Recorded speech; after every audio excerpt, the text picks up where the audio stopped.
Good evening, ladies and gentlemen. My name is Hugh Lauder. I'm the Acting Director of the Institute for Policy Research. It's my initial pleasure, because there's going to be more, to welcome Sir John this evening, to welcome also the Deputy Mayor and our Pro-Vice-Chancellor, and to you all. The Institute for Policy Research is concerned with addressing fundamental policy problems, and I don't think there could be a better occasion to see how we might think about that than the lecture that Sir John will give tonight. So that's what the Institute does. And I'm going to say no more, but I'm going to ask Jenny Woods, who is on the leadership team of the Institute and focuses on science and technology, to say a few more words about Sir John. Colleagues, ladies and gentlemen, it's a very great honour and a pleasure tonight to introduce Professor Sir John Beddington to you. In my role as the IPR's Science Ambassador, I help connect science and engineering research to the world of policy making. It's something I believe is very important. And Sir John has probably done more for that cause than any other person in this country. In his 5 years as the government Chief Scientific Advisor, he raised the profile of science advice and of scientists themselves within the civil service.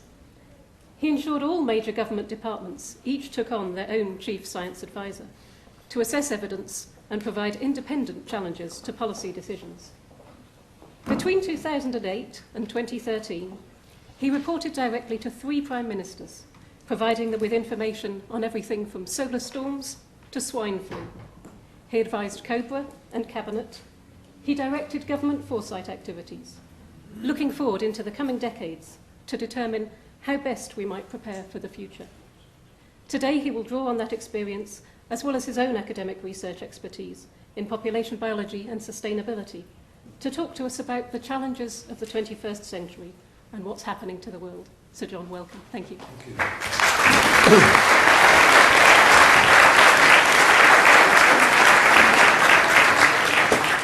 Well, thank you, Jenny. I feel enormously at home in this part of the world because, as you can probably tell from my accent, I'm from the West Country myself. And when I first went into, how do you become a chief scientific advisor of the government, I had one test, which was I had to read a brief and then be interviewed by somebody from the Today programme. Now, I'm quite cunning, so I thought, let's move this away from a judgment, but get them on my side, so, teacher-pupil relationship. So I said, how did I do? And the person said, well, you made a really big mistake. And I said, oh, what was that? And she said, you didn't look me in the eyes. And say, for heaven's sake, it's on the radio. And actually, it's quite a good trick, because apparently the timbre of your voice changes if you look someone in the eyes. So if, for example, you're interviewed on the TV, externally, it's quite good to sort of conjure up a face. But what she said to me also was, she said, you have a real advantage, though. And I said, what was that? She says, you have a West Country accent. And people believe people with a West Country accent. So when I got the job, I said to my wife, if you ever hear me on the radio saying there is absolutely nothing to fear, get on the next plane. So anyway, thank you very much for turning up tonight on what is a pretty foul night. I'm going to go through, the talk I'm going to give tonight is going to be looking, first of all, at some of the sort of short-term things, some of which I was involved in, some of which we have to worry about in the short term, and that will be the first half of the talk. And then I'm going to be thinking about some of the things that are pretty much bound to happen. What is happening to the world? Well, the obvious answer to that is don't know. But what I would like to talk about a bit later is the sort of things that are going to happen. Things are uncertain, but they're uncertain in terms of detail rather than ultimately what is going to happen to the world. So that's the structure of the talk. And it's kind of gloomy. Most people say that they always feel like going for a drink after a talk by me, so the timing is perfect, as it were. But I will try and sort of point to some of the things that we can actually think about doing as we address these, what are really quite difficult problems. And what I'm going to start with is something that as Chief Scientific Advisor in government, there is a thing called the National Risk Register. Now, I don't know whether those of you at the back can read this, but the things that I've sort of circled there, what we have, this National Risk Register is on these two axes. There's an axis, the bottom axis, the x-axis if you like, is one which is saying the likelihood of something occurring. And the y-axis, the vertical one, is saying what would be the impact of this happening. And this is the way that actually government as a whole, and I think the British government is sort of rather has a fair bit of foresight by thinking about this, is looking at risks and thinking about ways that we can prepare and mitigate them. And looking at this one, the sort of top right, which is the highest likelihood and the biggest impact, is some form of pandemic. And I'll go through some of these others here, and looking closely at them, you can see, for example, that the pandemic influenza is the biggest one, but coastal flooding, which is fairly familiar, and indeed topical, as we might say. This was in the risk register. And then there's a couple of things that you will not be so familiar with, which I'll touch on. One is space weather, and the other is volcanic eruption, but an effusive one. And I won't be able to cover all of them, but that's our National Risk Register, and it fundamentally enables us to actually plan for the uncertain. And I think it's fair to say that the level of coastal and indeed inland flooding that we're getting at the moment is fairly rare, but I'll come back to that in a moment. So how do we do that? Well, by and large, when we're looking at dangers and risks, there's two sorts of things. One of them is natural hazards, which in a sense we look at the historical evidence, the predictability, and we get expert advice. But there's another aspect, which I'm not going to talk about today, which is that to do with essentially the threat that comes from terrorism. And there, the sort of things that we look in terms of assessing the likelihood are intelligence about the capability of our enemies, intelligence about their intent, and intelligence about our own vulnerability. And taken together, what we do, we move to an assessment of what the likelihood is, what the risk, and what the impact is likely to be. So that's the sort of thing we do every year. And as Chief Scientific Advisor, my job was to look at it, to try to assess the likelihood of these things. And of course, it's much easier to do that in the context of a natural event because you've got some frequency. In the case of some form of terrorist or other state intervention, that's much more complicated in the sense that you don't have good empirical underpinning, and by its very nature, one is relying on sources that are slightly secret and in consequence quite uncertain. So that's the sort of way we arrive at that. And let me go to the first and most dangerous, and the first one, the one that is really at the top of our risk register, which is some form of pandemic. Now, in 2009, some of you may remember that we had this epidemic of a flu virus which contained. Come on in. I'm used to students coming in late. And you, sir, are clearly not a student. You should be ashamed of yourself. So in 2009 we had this pandemic with a virus, a brand new virus, which had characteristics of a virus that attacked birds, pigs and humans. And the graph shows that we've had a lot, over the last 100 or so years, we've had a whole series of epidemics of influenza. And these can be quite devastating. The biggest one in terms of killing very many people was after the Second World War in 1918, the Spanish influenza. And subsequent to that, as you can see, and the coding of H1N1 and so on, I won't bore you with, jargon about the different types of viral strains and what their underlying DNA, RNA composition is. But these are the sort of things that we need that have been happening, and they've been happening really on quite a regular recurrence. And one of the things that I was asked to do, and part of the job as chief scientist, is to actually deal with these issues. And sometimes, of course, these things are a mix of mad, humorous, but really devastating. In the case of the swine flu epidemic, the first phone call I got was from the president of the National Farmers Union, who said, "Is there any chance we can change the name of this to the Mexican flu outbreak? Because we're having a lot of problem with our pig farmers." Such is the delight. And actually we were incredibly lucky with the swine flu. People did die. The first thing that happened was it moved around the world very quickly. It was found in a few cases in Mexico. A month later, it was in 60-odd countries. And a lot of people were getting it. The pattern of mortality was a bit unusual. In fact, that, essentially pregnant women and teenagers were actually seen to be more susceptible than the old and the very young. Very untypical for an influenza virus. Now, again, I'd say that we were lucky because we actually discovered that this thing was actually really quite benign. And the story about that comes from actually one of the better jokes I heard in government from a politician. Because the swine flu actually went round, and the joke was that from the then health secretary, he said, well, you can say one thing for swine flu, it closed down Eton College, and 100 years of socialism has failed to do that. Not a bad joke, but actually there's some interesting science behind it, because it did indeed close Eton College, and we were able to, and both pupils and teachers actually we were able to take blood from them.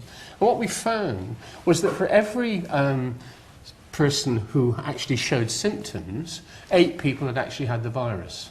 So that it was actually really quite benign. And if you interpret that in terms of a sort of mortality rate, or morbidity rate, by and large, it's very, very low. Give you an idea of it, it's about 1 in 100,000 people died who got it.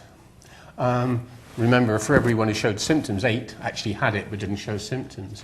Now, the reason why why a pandemic influenza still stays on our risk register is that bird flu, for example, which is the H5N1 variety, which is a major epidemic in poultry in Southeast Asia, humans who get it, 60% die. So compare an epidemic in which 60% of the people who have actually got the virus die with one where 1 in 100,000. And swine flu was quite disruptive. So that's one of the reasons why there is a lot of work on thinking about developing vaccines for these sorts of things. So that one really should and is high on our risk register. But we're living in a world where a lot of things are happening. And one of the things is that we are seeing new diseases coming out the whole time. I've showed animal and human diseases here, but there's also plant diseases. And one of the things that we have got to be thinking about is the fact that we will be getting new diseases. Now, the thing about it is that we always did have these new diseases. There's not some gestalten change in the 21st century, but we now can detect them. We can actually perform some form of DNA assessment. We can actually properly identify whether it's a virus or a fungus or a bacteria. But I think that picture gives you a pretty good idea of the sort of scale in which we are getting new diseases coming in, and these are for animals and plants, but you'll remember the ash disease, cholera, which came in 2 years ago, killing and continuing to kill large numbers of our native ash trees. So these sort of diseases are there, and they are a worry, and we have to think about them, and this is going to be one of the patterns of our 21st century. And the top right-hand slide shows why it moves around the world so much. The patterns that are shown on that top right-hand slide are essentially air travel. And that air travel means that a disease, as swine flu did, originated in Mexico, was pretty much in every major country of the world in 30 or 40 days. That's the sort of thing that that will happen, and it will continue to happen in as we move through the 21st century. And it's one of the reasons why it is high on the risk register. We need to think about it. And the novel coronavirus, which is the very last one on the right-hand side, showing in 2012, turned out not to be terribly infectious. Again, we were kind of lucky. But Schallenberg, which is named after a small town in Germany, is actually a rather nasty disease of cattle and sheep, which provides a problem for lambs and calves, in which they can be quite badly distorted at birth. So these things are out there and they're a problem. So that's one of the things that is going to hurt us during the 21st century, is diseases, whether they're plants, animals and humans. And sometimes, as in the case of bird flu, they're a bit of both. Now, one of the other things that I want to talk about, and is on the risk register, is volcanoes. Now, one of the things that I didn't get a tip from my tutor from the Today programme was how to pronounce a word which only has one vowel in the 11 and sort of 17 consonants. And so going on the Today programme to talk about that thing at the bottom, and I still can't pronounce it, so I refer to it as the volcano, was one of the things that I had to deal with. You'll all, of course, remember what was happening in 2010 when the ash cloud from this volcano in Iceland essentially closed our airspace. And one of the nice things about it, one of the things that came out, I'll talk a little bit more in more detail about that in a moment, but it happened, and we actually got it wrong.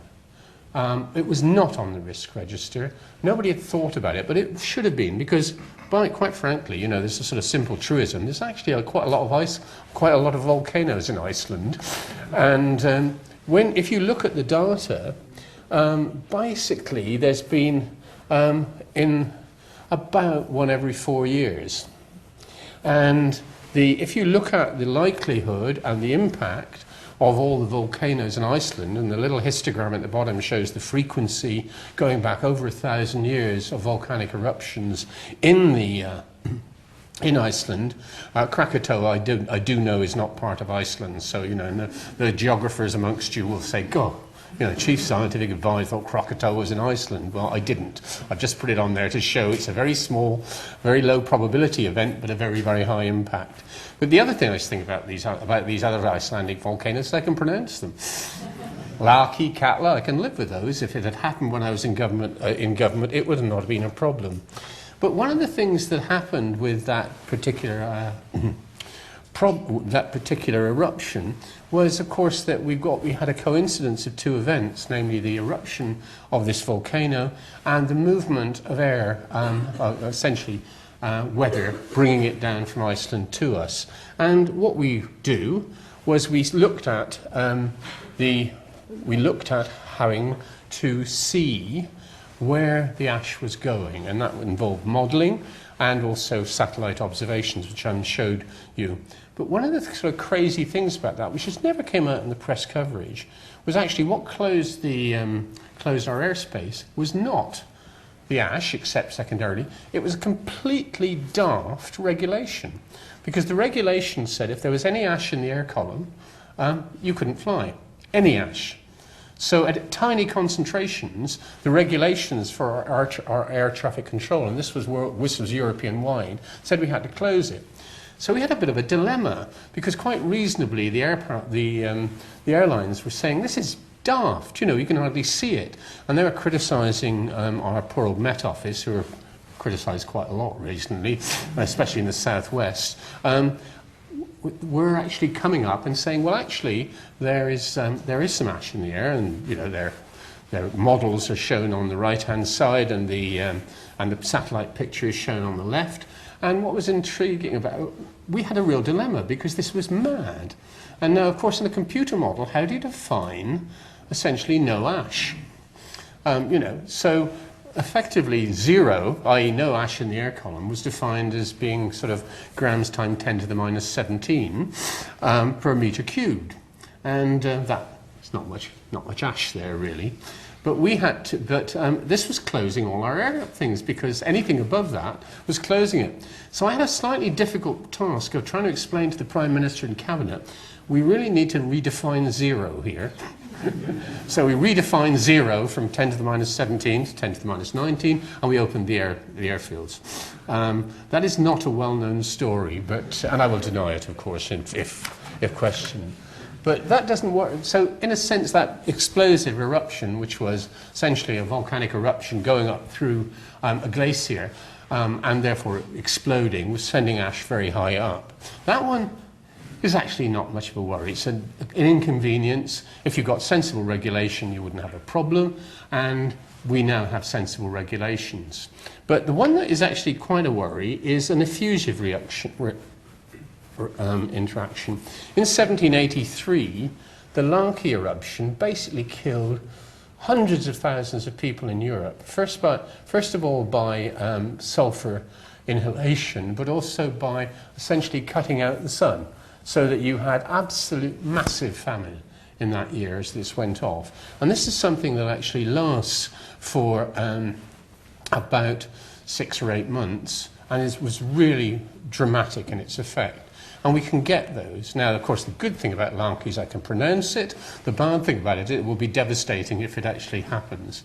And the approximate, it's about a 1 in a 500-year event, chance, 4% chance in 20 years. But if it happened, and one of the nasty things you can actually do to this is to actually work out, do the calculation of saying what's the probability, if the probability is that, how many years are you going to have to, what's the probability you can go 20 years without it?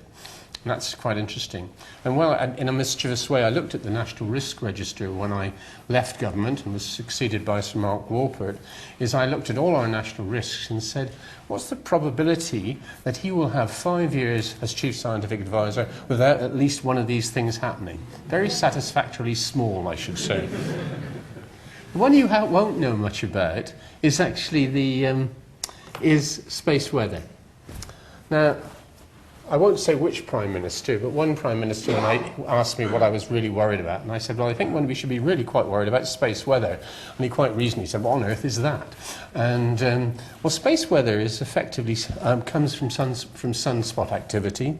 And what you can have is emissions from the sun of electrically charged particles, and the various jargon to describe them. But what happened in March 2012 was actually, and it's shown in the top right-hand diagram, was that, and the left-hand diagram was the sunspots, a big coronal mass emission with electrically charged particles coming to Earth. It hit the Earth with a glancing blow. And we were really lucky on that, because these things can be enormously disruptive, and they come with quite a frequency. The solar cycles tend to be about 11 years. And this particular slide was put together from a paper in 2012, early in 2012, and the predicted maximum of the solar activity coincided with the start of the Olympic Games. I'm glad to say it didn't happen. You know, these things don't come with certainty, but there is a real problem because we have a big vulnerability here. Space weather has the potential of obviously it interferes with air flight, it interferes with our global positioning systems, but also the big one that it worries about is it actually can affect the power network. Because depending on the magnetic pole orientation of the coronal mass emission, if it's in one way, it'll actually wipe out our electricity generation. Because you get a surge is driven down down essentially power lines. So the bigger the distance between the nodes of the power system, the more effect it will have. So this is a real worry. And of course the worry we have there, and again this is a problem for Mark Walpert, not me, I'm glad to say, because it's our predictability of this. We have satellites around the sun which will say the coronal mass emission is coming, and so about 17 hours before it hits the Earth, we can be pretty much saying it's going to hit the Earth. But the thing that and so you can you can turn satellites around, you can stop aircraft and so on. But in terms of the power grid, it's a real problem because it depends on the polarity of the coronal mass emission. And the time delay on that is we have about 40 minutes before it actually hits. So if you can imagine a conversation with my successor, with the Prime Minister, saying we have a coronal mass emission moving towards us, it'll hit about 5 o'clock tomorrow afternoon, Prime Minister. And he says, okay, fine, what should I worry about? And you say, well, you obviously are doing things with satellite communication, GPS, we're turning the satellites round, we're obviously cancelling flights, but the one we're a bit worried about is the grid. And he'll say, well, what should we do about the grid? And you say, well, I can't really tell you, but I can tell you 40 minutes before you've got to turn it off. So I'm looking forward to how Mark deals with that if we actually have a coronal mass emission, and I will look forward to going on the Today programme and say I have a lot of sympathy with Sir Mark. But what's the sort of bureaucracy of this? The bureaucracy for scientific advice is that you've heard of the Cobra Committee. It's pretty much meeting constantly at the moment, and it's chaired by Eric Pickles, which is the first time I'd ever thought Eric Pickles would chair an emergency committee, and nobody had better record that one on this thing, so we'll edit that out of the film, please. And the Cobra Committee, which some of you may know, you have this lovely idea of a sort of striking snake, the speed at which the cobra moves, but actually COBRA stands for Cabinet Office Briefing Room A. So the sort of animal illusion is not quite there. And one of the things that I actually learnt in government quite early on, actually, was the importance of acronyms. And Gordon Brown said we need to have I need a science advisory group to help when things are going wrong. So I said, Prime Minister, would it be possible that we would actually call it the Science Advisory Group in Emergencies, thus moving from the acronym SAG to the acronym SAGE? You can understand my reasons for this. And such things are important. But one of the things that happens is you get things occurring together. And the terrible disaster in Japan, 25,000 people killed by the tsunami, most of the media didn't concentrate on those poor 25,000 people or so killed, the devastation in the northeastern provinces of Japan, but focused on the Fukushima Daiichi power station. And I was asked to convene a SAGE meeting in which in a sense, the question from Cabinet to me was, should we evacuate our nationals? Should we move the embassy away from Tokyo, further south to Osaka or somewhere like that? And because of the fear that the power plant, which was massively damaged, would actually produce meltdown on its reactors, that the fuel ponds would burn, and you would have the movement, if the weather was in the wrong direction, you'd get the movement of radioactive material going into Greater Tokyo. So I pulled together a team of people who could model the movement of particles, people are radiation experts, health experts and so on, and actually came up with something which said, this is daft. There's just not enough radiation to worry about at all. Even in the worst possible situation with all 4 reactors exploding, melting down, and all 6 fuel ponds burning, and the weather pushing in the direction of Tokyo, all the analysis we did pointed to the fact that that the amount of radiation would be trivial. And indeed, we gave that advice, and around about the time we gave the advice, the French had just evacuated their nationals and moved their embassy to Osaka. So had the Germans, so had the Swiss, and so on. And so it was a sort of slightly odd discussion with the Prime Minister, saying, "Are you sure, John? Are you sure you're sure?" And one has to have trust in one's analysis. And actually, we were right. I made one terrible mistake here. Terrible mistake. I gave a series of telephone calls to be quizzed by the British community in Japan, and I was saying, look, there really isn't any danger. And I said, it's just like eating about 20 bananas. And I've been persecuted by the banana importers ever since. The good thing I didn't do was to say it's just like taking a holiday in Cornwall. Because if I had, I'd never be able to go west of here, and it would be fun. But one of the odd things about it, of course, is that nobody, this is not what the media think. It's not what the NGO community think. The science is right. And to give you a flavour, and David Cameron is quite witty, because he said, well, John, if you're that sure, he said, I think you should go and visit Fukushima. So about a month after it, I was loaded onto a plane to go and visit Fukushima. Now, I went with a young man who works for the Ministry of Defence, who was my assistant at the time, and he carried a radiation monitor. And we picked up, visiting Fukushima, 3 microsieverts, a unit of radiation. Flying from London to Tokyo, we picked up 17. So it gives you a flavour that this is really, really daft. Now, nobody believes us, well, I think, or some don't, but look what happened. Germany has phased out nuclear power, the Swiss have phased out nuclear power, Japan is planning to do so. All on the basis of really very, very poor evidence that there is a real danger. And nobody died from the radiation. And so I started to look into this, and I looked at, for example, Chernobyl. Everybody's heard of Chernobyl. And I looked at the epidemiology. This is done by a colleague at Imperial College, who I didn't know had done this work. And it points to the fact that Chernobyl, which is by far and away the worst nuclear disaster that we've seen, the number of deaths is really pretty small, probably under 100. Now, there's the first 28 or so were people who are actually trying to put out the fire. You're very, very brave people, and firefighters and helicopter pilots and so on. The death rate from thyroid cancer, which is because there was no intervention, is quite small, and no effects on fertility or malformations or infant mortality. Not what you will read. Not what you will get from NGO input on or anti-nuclear. And just to give you a flavour for it, the World Health Organization did an assessment which came out last year, I think, looking at the genuine health. This is the World Health Organization. People who were looking at this, they found that essentially there will be no health consequences, even in Fukushima province, in terms of you would not be able to detect any increase in cancer on the basis of the amount of radiation that's put out. Now, that was the World Health Organization. That was Greenpeace.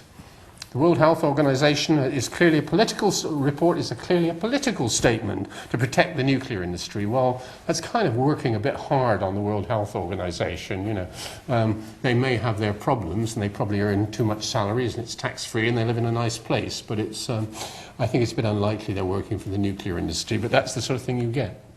So that's a sort of vignette of some of the problems that I've had to deal with, the sort of issues, and nuclear is going to be there. The future of civil nuclear power, if we're going to address climate change, has got to be addressed. And what I want to now move to is the slightly longer term. And the first thing to notice is that climate change is important. Basically, what we're seeing, if you think about the National Risk Register and look at the various of these things: coastal flooding, low temperatures, heavy snow, inland flooding, heat waves, storms and gales and drought. All of these, as climate change operates, and I shall go into quite a bit more detail on that, are going to move to the right and up. They're going to get more likely and they're going to get more severe. And the little picture, which comes from Tewkesbury in 2007, but it could be Dawlish in 2014, and these are the sort of factors, and the other pictures showing snow at Heathrow and so on, with very, very unseasonably cold winters. This is one of the things that we really need to think about, and this is going to be happening. So now I'll move to some of the issues that I will spend the rest of the lecture on. First one is, you know, my title of my talk, What's Happening to the World? Well, in some certain key ways, the next 20 years are going to be completely determined. And I'll talk about 4 things that they're determined. One is population. There's going to be another billion people on the planet by 2025. This slide was produced in 2012, so 13 years away. It's now 20. There's about a billion people, an extra billion by 2025. Urbanisation, 2010, the first time the urban population exceeded the rural population. Again, something that is a major trend and is going to increase. Then the other thing, and I'll come on to all of these in more detail later, that the world is getting more prosperous. There is an increase in consumption. There's massive poverty, but that is happening, there are an increase. And again, I'll come back to more detail on that. And then climate change, and again, I will come back to that. But the thing to say is that climate change is just happening. And it happens with a time delay. And the greenhouse gases that were in the atmosphere in the 1990s is determining our current climate and hence our weather. Because there's about a 25-year time delay in the system due to the fact that changes, the extra energy coming from increased incidence of light because of the greenhouse gases in the atmosphere, is going to mean that our climate, our current weather now, and the climate that goes with it, is determined by the 1990s. Corollary of that, of course, is that the increased greenhouse gases that we're actually seeing in the atmosphere now are going to be determining our climate in about 20 years' time. That's the thing to remember. But let me go back to population. This is the thing that, and I will come back to this quite a lot, because it's frightening. In 2011, 7 billion people on the planet. 14 years later, there'll be another billion. Now, that's not going to be evenly distributed. The graph shows the pattern, and essentially Africa is going to increase by 500 million people in 12 years. Asia will increase by another 500 million in the same period, but Asia will grow from a population of 4 billion to 4.5.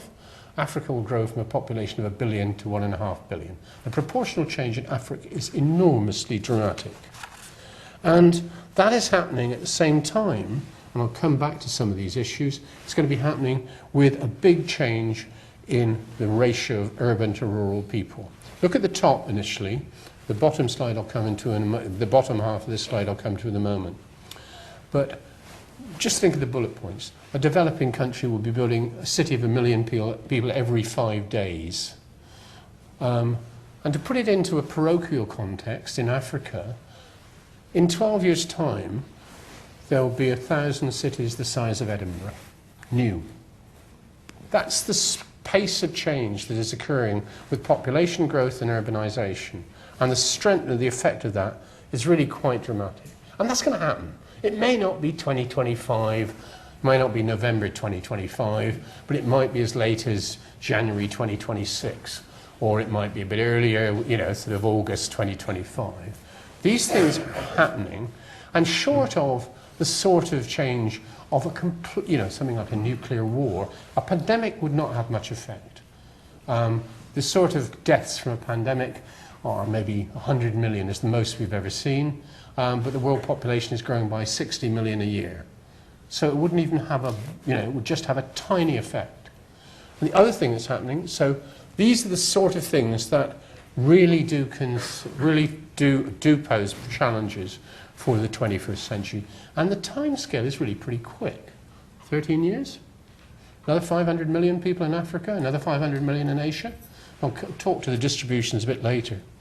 And the point about at the bottom here is that there is an issue that, and again, it's a good thing, people are living longer, and the changes in people, which I call more vulnerable, being over 65 myself helps, is that in the developing world, the number of people living longer is increasing quite dramatically, and that is mainly to make them more vulnerable.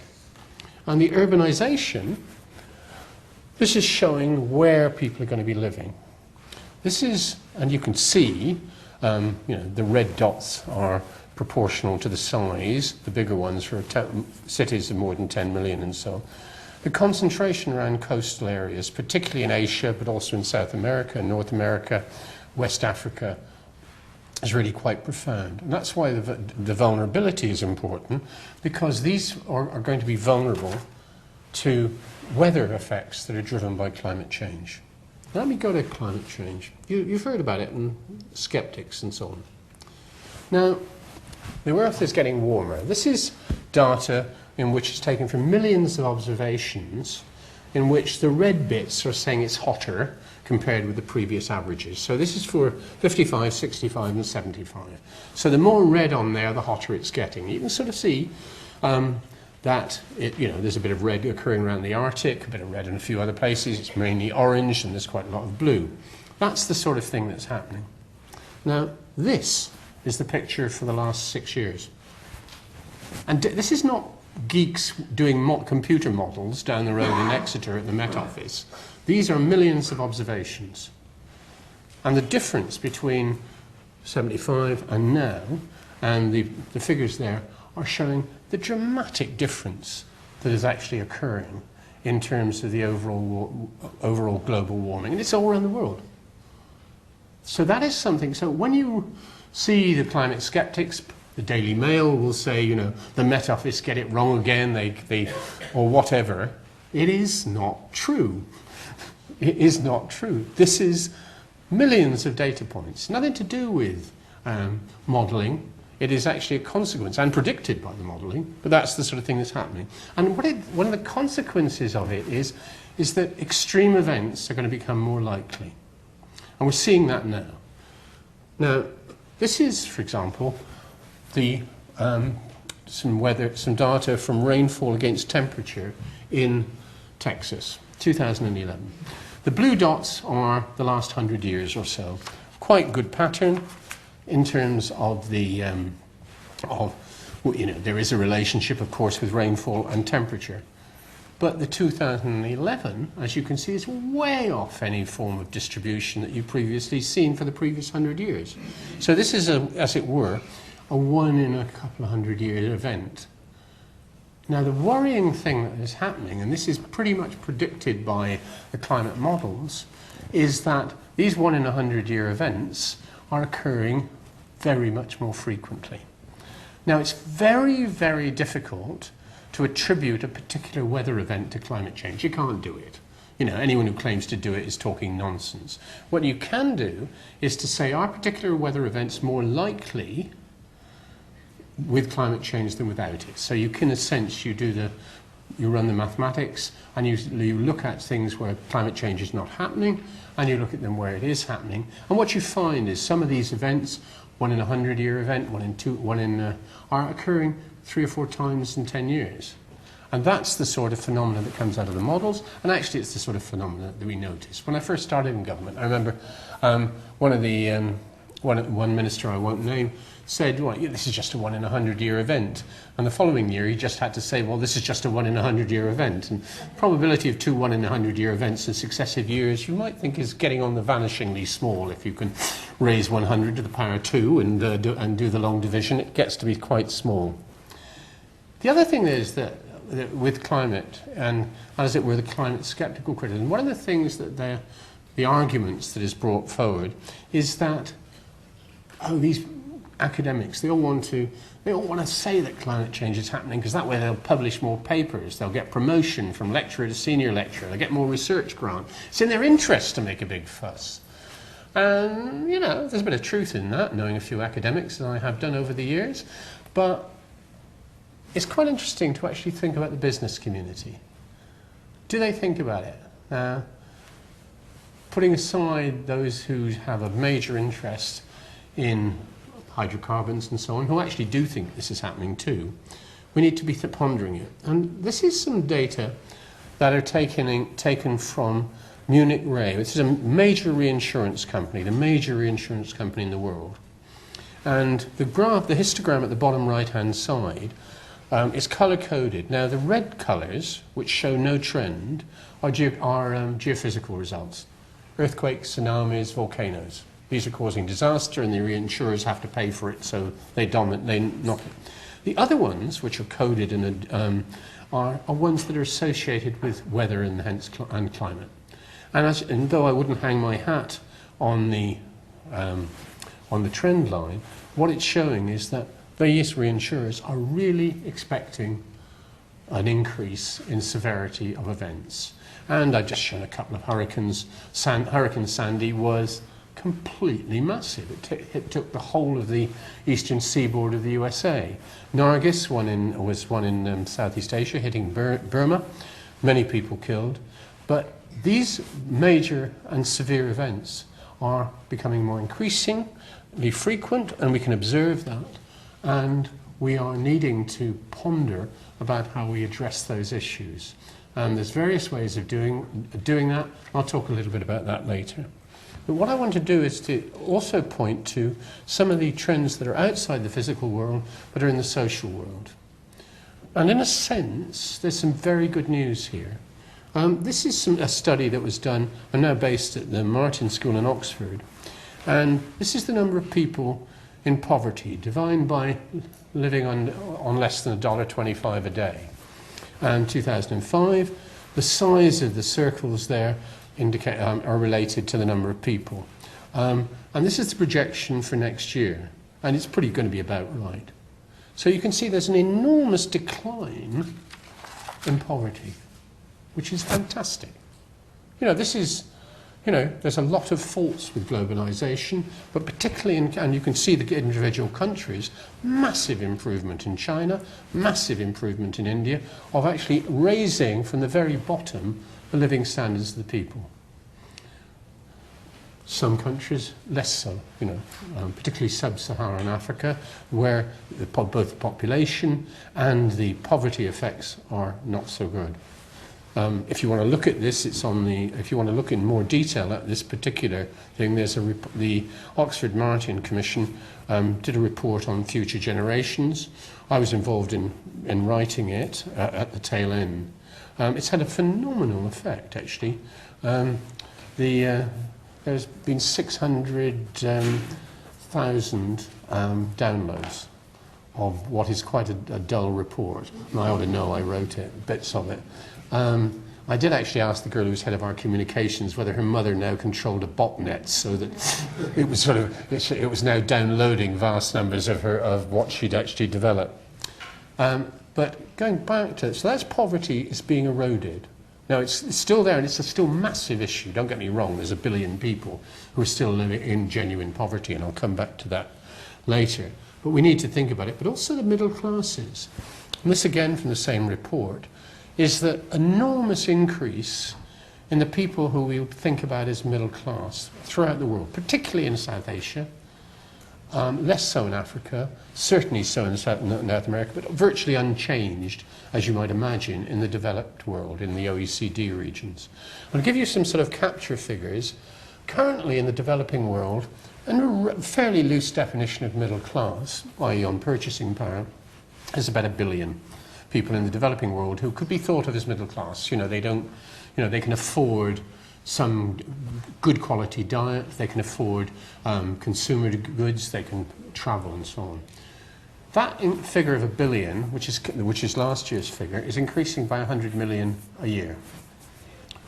Again, that could be interrupted by major social change, by wars and whatever.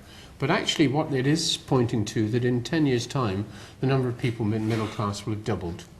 So if you combine that doubling with an extra 1 billion people, and you think about the effect of consumption that it's going to have on demand for resources, this is really quite a big deal.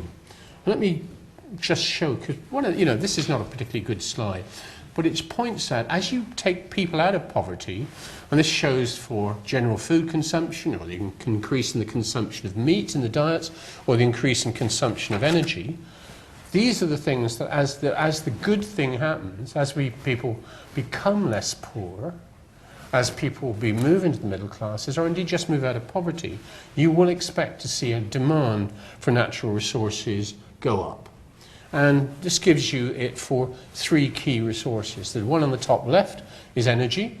The assessment there, I've made a distinction between the OECD, i.e. the developed world, and the non-OECD. Demand for energy, pretty much static in the OECD. In the developing world, rising massively.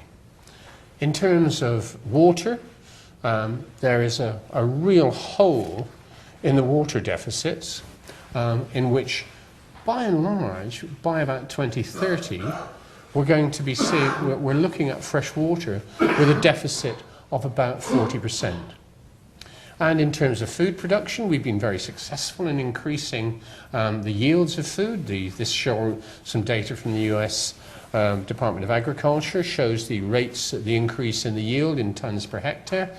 But what it would need to be if you actually would to meet it. So the little yellow, the parallel yellow, the flat yellow line, the flat brown line, are where you'd need to get if you were actually going to meet these demands.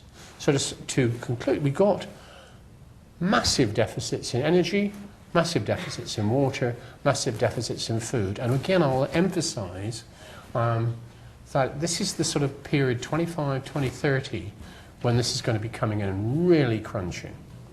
Now, quite a lot of stuff that you read in the future languages goes out to 2050. I can't really get excited by 2050. I'll be 105. Selfish, I know, but I hope I might live to be 2030, so I worry about it more. But these are the sort of patterns that the vast majority of this audience is going to have to recognize, is going to be out there, and what you'll be needing to live with.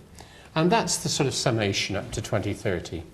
Another billion or more people, massive increase in concentration of cities, big strains on this, migration to vulnerable areas, and climate change. And the summary is that if we take food, water, and energy, that's the amount we need to make more food, meet the gap in supply and demand for water, and increase energy by about 50-odd%.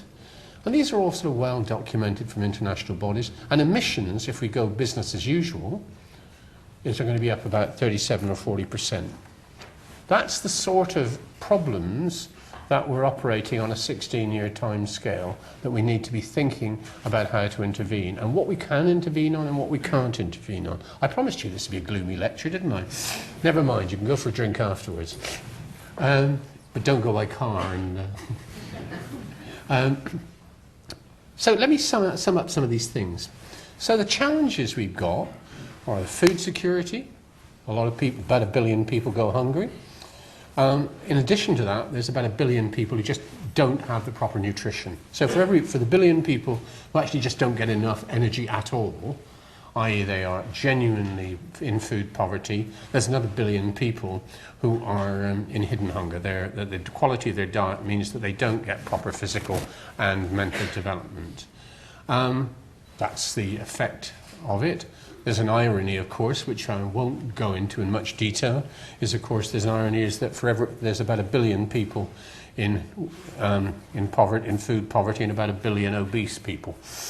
It doesn't kind of work that way, you can't, I remember my mum always saying you must eat up your X, whereas X might be fish or baked beans or what, because, the starving millions will, you could give it to them, and I never really worked out the causal mechanisms at the time, and I think that's right, but it is an irony. And then you've got water security and energy security, and I've done it. And let me just focus on water, because water's a tragedy. This slide shows the water, the top left one, concentrate on. There's a lot of water in India, particularly the northwest and the southeast, comes from underground water supplies. Look at that one. And the red shows supplies that are overexploited. And this has been done in a well-meaning way by the Indian government by subsidising essentially the fuel for pumps to extract water. And for agriculture, for small-scale agriculture primarily. And to give you a flavour for it, that water being used for irrigation in some parts of the northwest is several hundred years old.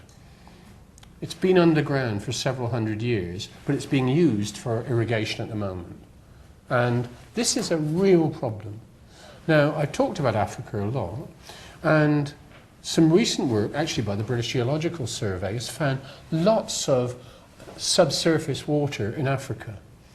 Lots of it, but it could easily be overexploited because you're getting this pressure on cities, you're getting pressure on population, you're going to get pressure on it. So there's a real potential for doing it. Let me expand a bit on the malnutrition. Stunting. This is where children do not have a proper diet so that they can develop physically. So this means that 20-year-olds would be about 4'5", maybe 5 foot high. And that's the scale of stunting around the world. Big concentrations, as you can see, in sub-Saharan Africa and in India.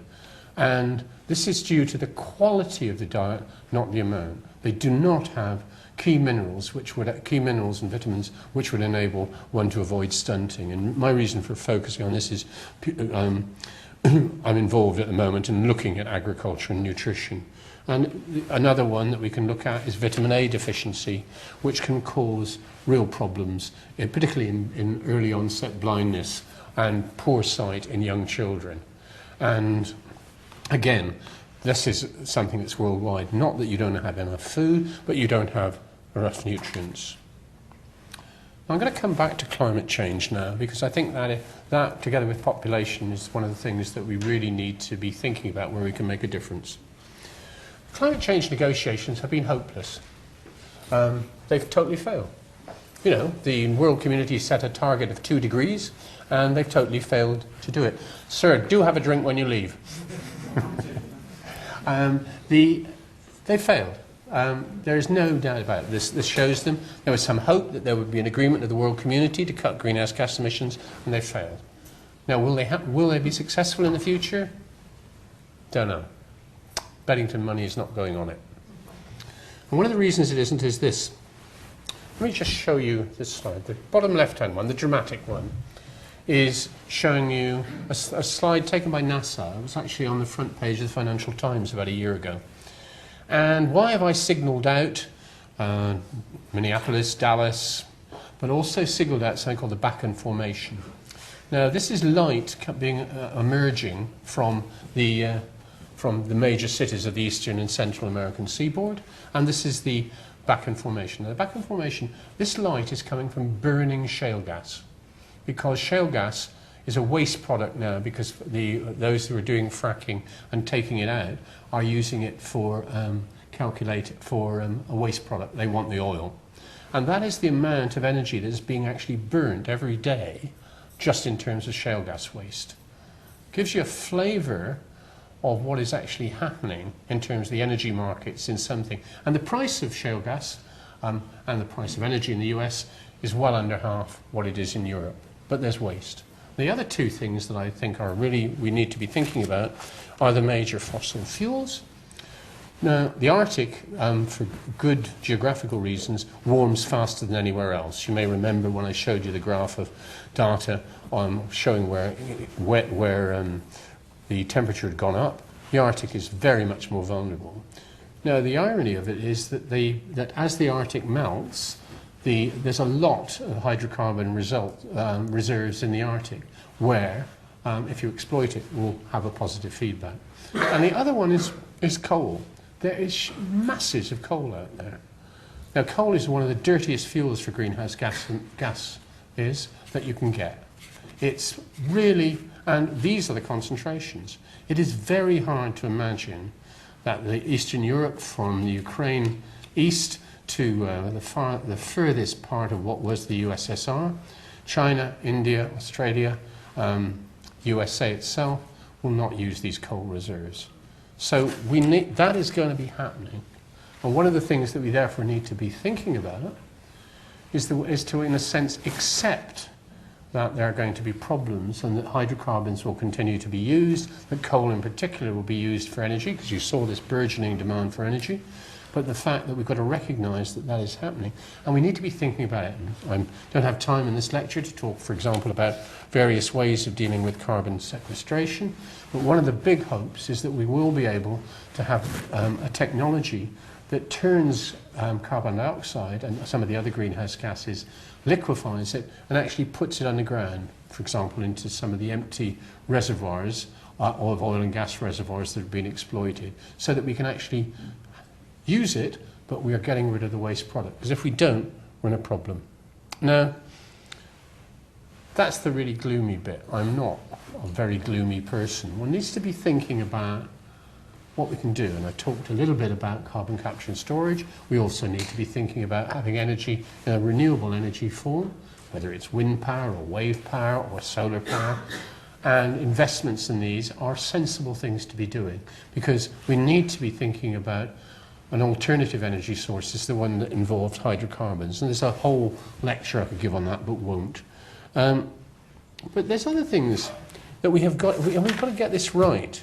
Because if, for example, we don't organise the climate change issue, there's many things that can happen. One of the ones that probably people have not seen is ocean acidification. Now, the top right-hand graph is a very, very good tip for a student of how by careful scaling your axes, you can make things look extremely dramatic.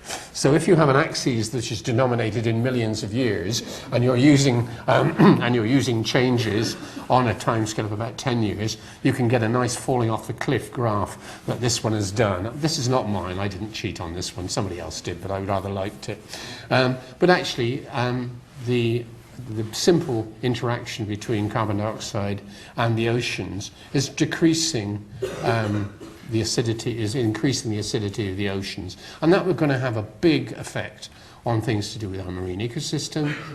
Coral reefs have probably had it, and will probably not really exist in any significant amount within 30 years. And there's a lot of people depend on that for the fish resources. So that's the last gloomy one. Now there's things we can think about. There's a lot that can be done, for example, to increase yields. This is some stuff from Vietnam, or thinking about intensifying rice production, and also thinking about this. And the sort of figures are from some of the aid budgets. Won't go into a lot of detail because I'm starting to run slightly out of time. The next one is that we can think about using agriculture in what we call a climate smart way. Having agriculture, for example, use crops that sequester carbon dioxide in the soil, or having ways of dealing with the soil or dealing with the crop where you actually have it, where you do improve both the amount of fertilizer you need to use, but you actually get carbon dioxide sequestered. And there's a big World Bank program and the international aid program to get particularly farmers in Africa, but also in South Asia, operating agriculture in a climate smart way, which means that actually it becomes part of the solution, not part of the problem. But we also we are quite high tech. There are things we can do. For example, we can think about renewable energy. We can think about alternative energy mixes in the developing world. Obviously, in the developed world, we have opportunities for more sophisticated work in terms of solar power, in terms of windmills and so on. But this is the sort of thing that you can actually see happening in the rural communities of the developing world. And again, these are the sort of things that are subject to very significant investment at the moment, and properly so. Now, on the high-tech side, Rothamsted Research Station is the oldest agricultural research station in the world. It has plots that were planted in the 1830s, which they've still been monitoring. But they have got a target to actually increase the yield of wheat, this is a typical one, from about 8 tons a hectare to 20 in the next 18 years. That is going to be important. There are some terribly unpopular, in some sources, the use of genetic manipulation. Rothamsted last year produced a wheat that was crossed with a peppermint plant, and that wheat produced a pheromone, which is the alarm pheromone of aphids, which are a major predator and pest of wheat. It was the peppermint plant. Some NGOs said that they were crossing wheat with cows, which was sort of quite a challenge, actually, from a technical point of view. But there was a tremendous outcry against it. I was chief scientist at the time, and there was a movement to destroy the plots, because these were threatening the world at Rothamsted. And, you play these things in a variety of ways. I looked at there was an expectation from the first things that we might get 20,000 demonstrators who would sort of essentially storm the research station and tear all this stuff up. Urged on because they were saving the world by so doing.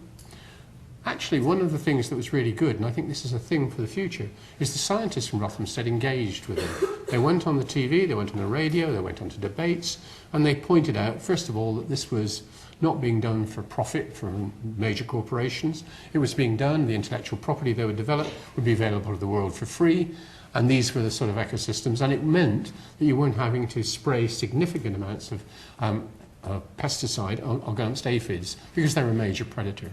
And that actually worked.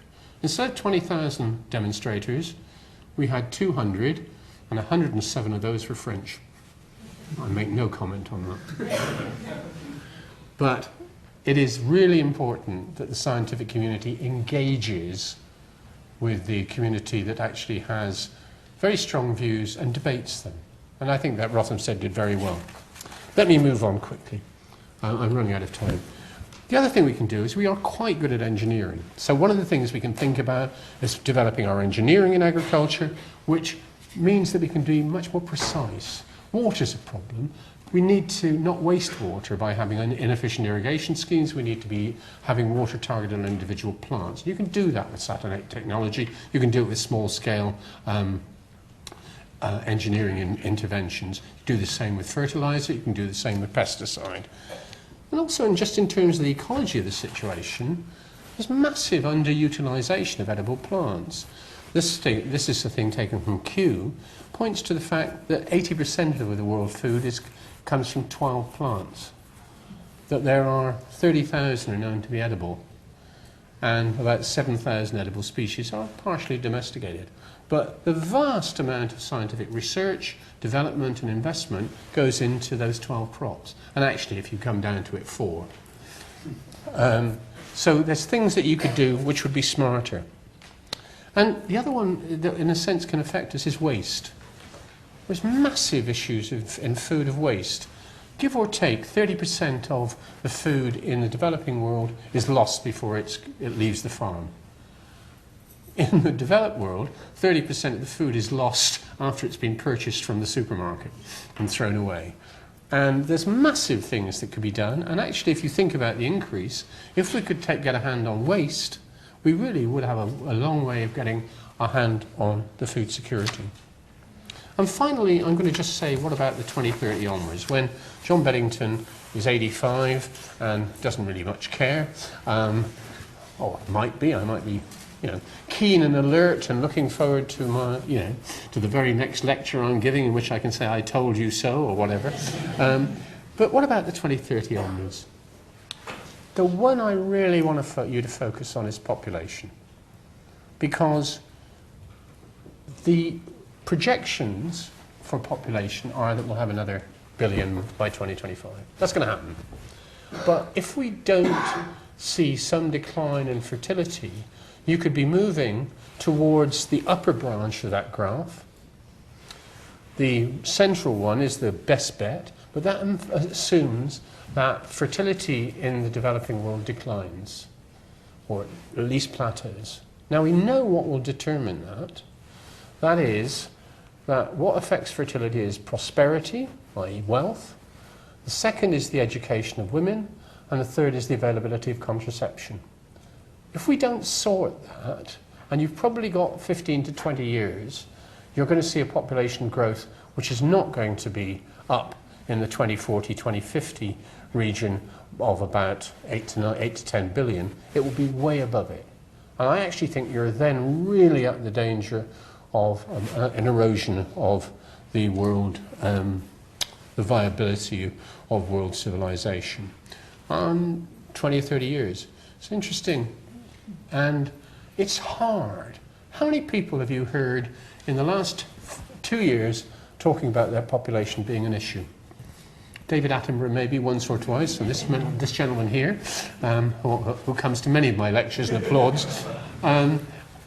But it is really important, and we need to be thinking about it in a way, and in a sense we can't rely on it. And one of the problems, of course, is that some of the big faith systems in the world are anti either contraception or the education of women, and prosperity was going to depend on lots of interventions in these things.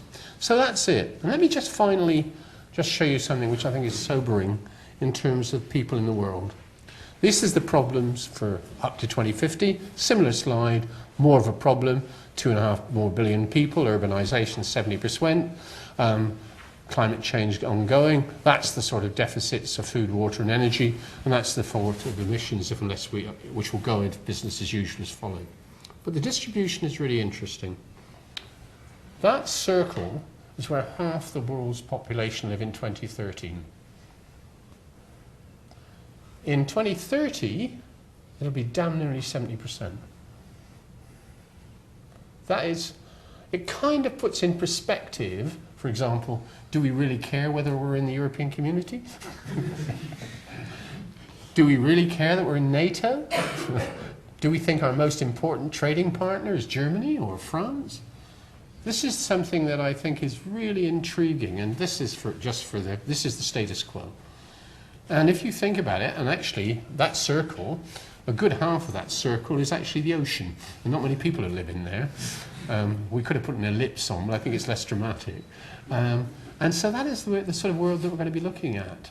And as we move into the century, there is going to be a bigger and bigger concentration of the world in that circle. And it's going to be large, because all the population growth in the early slides show that the OECD, Europe, South America, North America, pretty much stagnant. The growth is going to come in Africa and Asia.